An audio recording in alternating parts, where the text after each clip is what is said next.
আওয়ামী লীগ দল গোছাচ্ছে, আওয়ামী লীগ আবার ফিরে আসার চেষ্টা করছে, আওয়ামী লীগ সংগঠিত হচ্ছে। এটা আওয়ামী লীগের তরফ থেকে তথ্য নয়, তথ্য আওয়ামী বিরোধী একজন বড় পলিটিশিয়ানের পক্ষ থেকে তিনি জানিয়েছেন আওয়ামী লীগ কীভাবে দল গোছাচ্ছে, কে দায়িত্ব পালন করছে, কারা কিভাবে কাজ করছে, সব কিছু নাকি তার কাছে আছে। অর্থাৎ আওয়ামী লীগ ফিরে আসার জন্য মরিয়া হয়ে উঠেছে। ঘটনাটা কতদূর গড়ালো, কি ঘটছে সেই আলোচনাই করবো এই ভিডিওতে। দর্শক থাকবেন পলিটিক্স টিভির নিয়মিত আয়োজনে।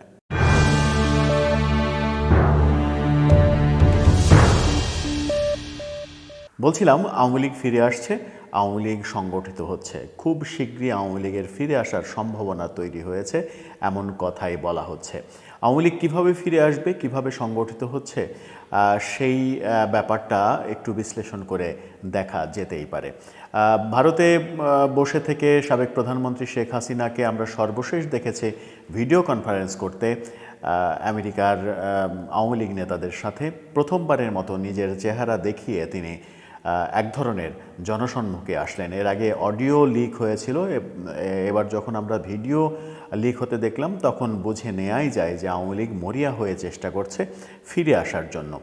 তাদের যে ভুল ভ্রান্তি সেগুলোর জন্য তারা ক্ষমা চাইতেও প্রস্তুত, এমনটাও জানিয়েছিলেন বাহাউদ্দিন নাসিম। কিন্তু আওয়ামী লীগ ফিরে আসার ক্ষেত্রে কে সূত্রধরের ভূমিকা পালন করছে, কারা সাংগঠনিকভাবে দায়িত্বপ্রাপ্ত হয়েছেন, এগুলো গণমাধ্যমে এখন পর্যন্ত প্রকাশিত হয়নি, প্রচারিতও হয়নি।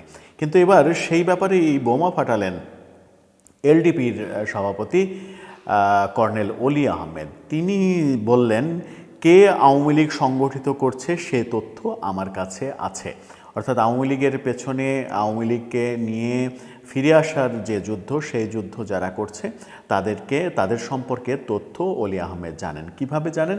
আওয়ামী লীগ কি অলি আহমেদের সঙ্গে পরামর্শ করে এই কাজ করছে, নাকি আওয়ামী ঘরানার সঙ্গে অলি আহমেদের এক ধরনের যোগ সাজস হয়েছে?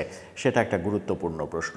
আমরা গতকালকে দেখেছি অলি আহমেদ রাজনীতিবিদদের সঙ্গে যে সংলাপ, সেই সংলাপ স্থানে গিয়েছিলেন গাড়ি নিয়ে, কিন্তু ভেতরে না ঢুকে তিনি আবার সেখান থেকে রাগে চলেও গেছেন, সংলাপে অংশগ্রহণ করেননি। এর কারণ হচ্ছে তাকে কোনো একজন উপদেষ্টা দাওয়াত দিয়েছিলেন সংলাপে আসার জন্য, কিন্তু সংলাপ স্থানে এসে গেটে যখন দেখেন যে লিস্টে তার নামই নেই, তখন নিজে অপমানিত বোধ করেন এবং অপমানিত বোধ করে সেখান থেকে চলে আসে। সেই ভিডিও চিত্র নিয়ে ফেসবুকে ট্রল হতেও দেখা গেছে, অলি বারবার ফিরে আসে, অলি বারবার ফিরে যায়, এই গানটা নিয়ে ভিডিও ট্রলও আমরা দেখেছি, আমাদের চোখে পড়েছে। অলি আহমেদ যেন চলে না যান সেজন্য জুনায়েদ সাকি চেষ্টা করেছেন তাকে বোঝানোর, কিন্তু অলি আহমেদ গাড়িতে উঠে আবার সেখান থেকে চলে গেছেন। চলে যাওয়ার পরে অবশ্য অলি আহমেদ কোনো রাগান্বিত হয়ে কোনো বিবৃতি দেননি এখন পর্যন্ত। কিন্তু গতকালকের এই ঘটনার পরে আজকে তিনি গণমাধ্যমকে এই কথা জানালেন যে আওয়ামী লীগকে কে সংগঠিত করছে, পেছনে কারা কাজ করছে সেটা তিনি জানেন।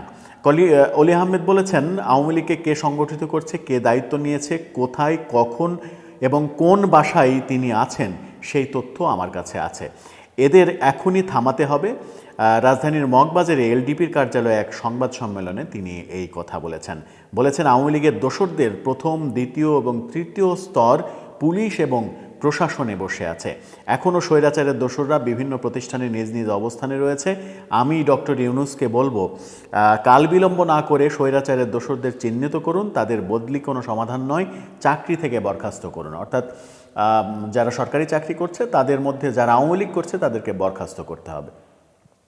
আওয়ামী লীগ করলে দোষ, আওয়ামী লীগ করলে তাকে বরখাস্ত করতে হবে।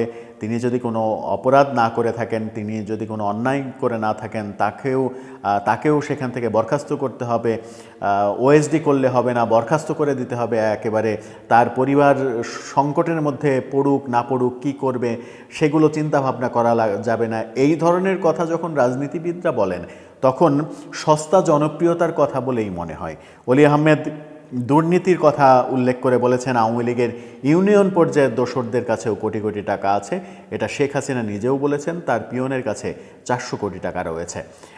প্রধান উপদেষ্টার সঙ্গে রাজনৈতিক দলগুলোর বৈঠকে অংশ না নিয়ে ফিরে যাওয়ার পরদিন তিনি আওয়ামী লীগ সম্পর্কে এই ধরনের বোমা ফাটানোর চেষ্টা করলেন এবং আওয়ামী লীগের সমালোচনার পাশাপাশি সবথেকে গুরুত্বপূর্ণ কথা ওইটাই যে আওয়ামী লীগকে কে সংগঠিত করছেন, কোথায় তিনি আছেন, কোন বাসায় তিনি কখন কি করছেন সব কিছু অলি আহমেদ জানেন।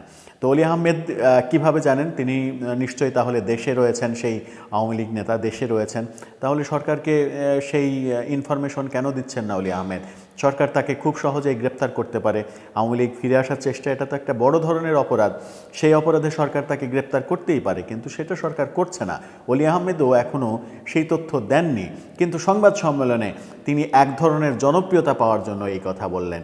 এই বয়সে এসেও একজন রাজনীতিবিদ যখন সস্তা জনপ্রিয়তার খোঁজ করেন, তখন রাজনীতিবিদদের সম্পর্কে মানুষের যে চিন্তাভাবনা, মানুষের যে নেগেটিভ চিন্তাভাবনা, সেই নেগেটিভ চিন্তাভাবনাগুলো নেগেটিভ আরও হতে থাকবে।